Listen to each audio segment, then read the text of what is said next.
So, this is the Blob, and what you have here is some great music, great gameplay, and a great chance to try a game that's really different. Right off the bat, it's a game that most people overlook, I'll say. Alright, so the story behind the Blob is about sticking it to the man, or the man sticking it to you. Your nice, colorful, friendly world is being taken over by these monochromatic bad boys, I would say. And they try to make life dull. And we don't want that, so we gotta stick it back. Our lovely heroes will go into each level and they'll try to color things up again, make everything look a little fresh, a little new, and better than just being gray. And they do that by... Now, the game doesn't take itself too seriously. The storyline's there, but it's not really too pertinent to having the fun you want to have. And throughout the game, it's going to be like a little tutorial for a while.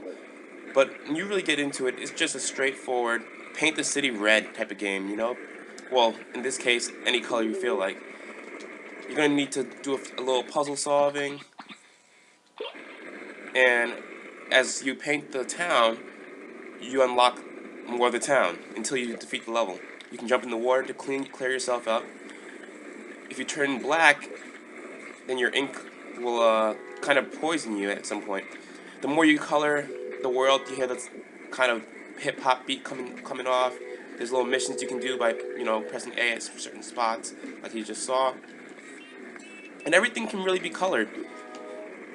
I gotta say though, one thing is, you feel kind of like if you get used to the gameplay of bouncing around, using the Wii Remote's Waggle Fest, it works pretty well. Your arms might get a little tired after a while, and of course, you do have the unresponsiveness that comes with the Wii Remote itself. So as you see, everything can kind of get painted, and you can mix colors, and sometimes you'll need maybe a green, so you have to figure out what to mix to make the green color. Sometimes specific things need you to do a stranger color, and you need to find like 3 different colors to mix up. You can actually fight yourself because, but it uses a little of your points. You see, you have enemies too. They shoot you, turn black, like I said, and this is a bad thing because when your health goes down, you see that little meter with your actual number going down over on the side. It's your paint meter, and if it goes down to 0, you can start losing life. So you're gonna want to clean yourself up and get back in there. It's another Waggle Fest that's actually attacked, but it's okay. It functions rather well. The game is very interesting because you really don't see games like this that often.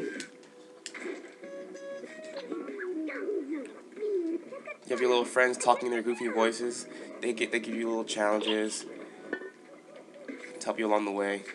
You have a specific time limit to paint something maybe yellow. Let's try to get the yellow mark. Oops, we can't find a yellow. Further on, let's talk about the graphics. For the Wii, this looks very, very great.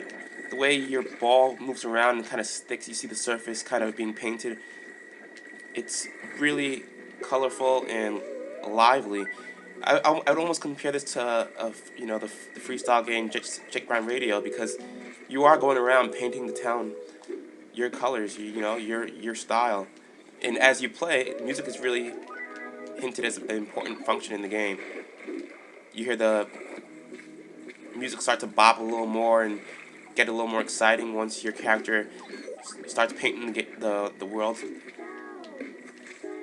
You know, little bops and doo-wops and stuff like that. And a lot of exploration goes into the game too. You're literally making the game look better on your own. There's a lot of parts where you're gonna need to have some precision jumping, and it gets a little annoying when you fail.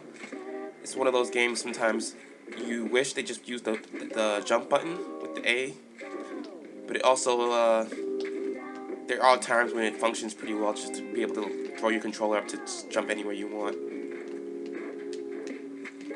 And it makes you feel like you're actually controlling the weight of his jumps. As he jumps across the screen, as he gets momentum, he'll jump further and further.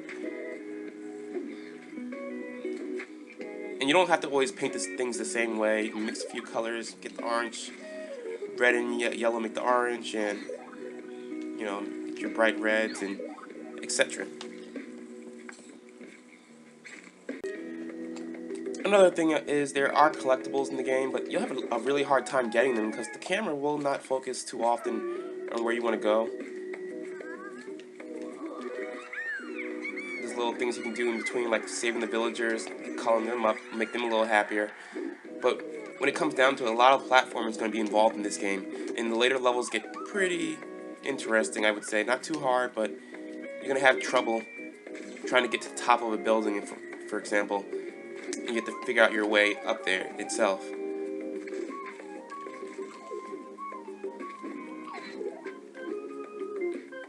And again, this is a game where it's just really relaxing. It's really a somber mood to the game. You can just walk around. It's not too difficult. You just enjoy the music, enjoy the gameplay, just tagging. If you're a fan of like Jet Set Radio Future and all that stuff, and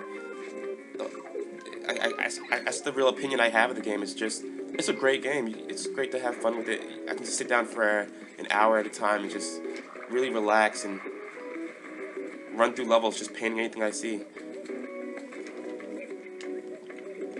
Before I head off, I'm going to tell you do have missions that you can do. And the game isn't too short, but it's not too long either. But when it comes down to it, you're really going to want to come back to it a lot with your friends. It's a multiplayer, 4-player action. And there's a sequel to it, which is even better. If you finish this game up, you can jump right into the sequel, because the sequel already came out.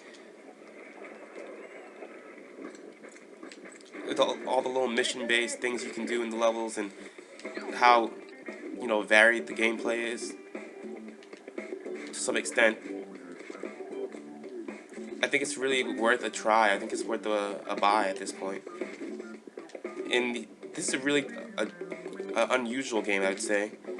So I'm gonna have to say, maybe you need to try it out once, but at this point, this game is more of a game where you need to play for about an hour before you really start to love it. So I'm gonna say, go out and buy it. Yeah.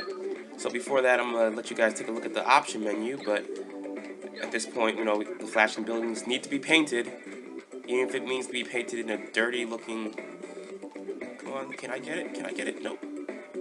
A dirty looking brown.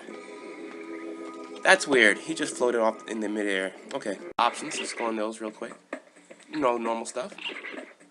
You can control the camera and invert your controls, which is very good, because a lot of people have trouble with uninverted controls. The nice thing about this game is you can see a little mark with my little pencil right there. The game has a lot of flair. It has a lot going for it.